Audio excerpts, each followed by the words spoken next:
Buenos días. El domingo pasado Isaac reflexionaba con la Iglesia, con todos nosotros, con nuestra Iglesia, acerca de un avivamiento en el Espíritu, un derramamiento del Espíritu. Y evidentemente siempre decimos que si el Espíritu desciende, lo que viene es para llenarnos, y cuando nos llena suceden cosas, suceden cambios.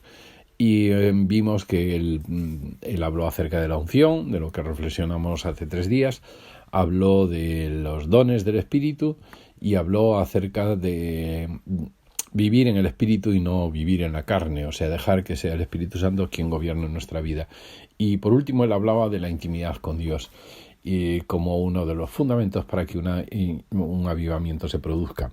Y él comentaba que gran parte de los avivamientos surgen por la oración de a veces 1 o 2 personas nada más, otras veces de una iglesia o un colectivo de personas, orando en intimidad con Dios. Solo en intimidad con Dios nosotros podemos ver la realidad con los ojos de Dios y sentir cómo Dios siente. Por eso sucedían cosas increíbles, maravillosas, han sucedido a lo largo de toda la historia, cada vez que su pueblo busca a Dios de una manera íntima, en intimidad.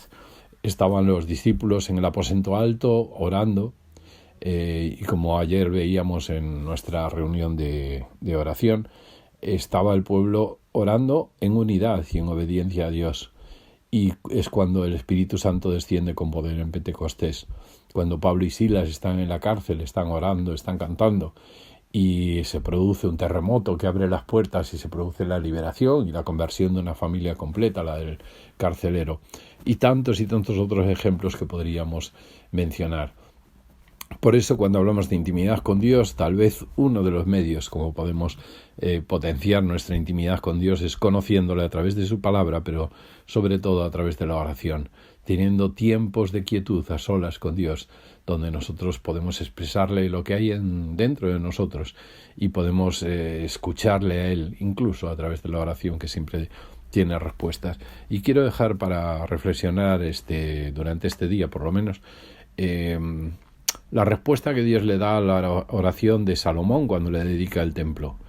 Y es una respuesta que nos da una serie de pautas de cómo podemos recibir la bendición de Dios a través del poder del Espíritu Santo, que puede transformar todas las cosas, aunque en ese momento no se estaba hablando del Espíritu Santo, sino de la presencia de Dios en medio de su pueblo. Y Segunda Crónicas 7, el versículo 13, dice: puede ser que a veces Dios, cierre los cielos para que no llueva, o mande langostas para que devoren las cosechas, o envíe plagas entre vosotros. A veces suceden cosas negativas que Dios permite o incluso provoca, precisamente para que le busquemos.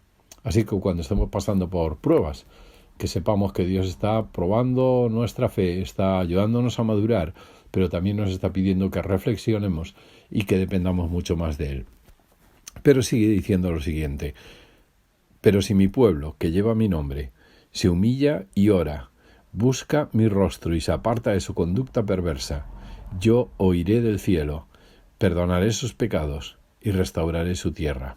Mis ojos estarán abiertos y mis oídos atentos a cada oración que se eleve en este lugar.